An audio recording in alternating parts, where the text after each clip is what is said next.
దూరానున్న చుక్కలే విన్నా గాని కదిలించలేదా కాస్త కూడా నీ మనసుని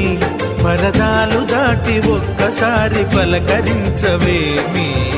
అందరినీ ఇలా వెంటపడి అడగాల సరదాగా నువ్వే ఎదురైతే సరిపోదా నిద్రపోతున్న రాత్రి నడిగా గుడికి చేరిన గువ్వల నడిగా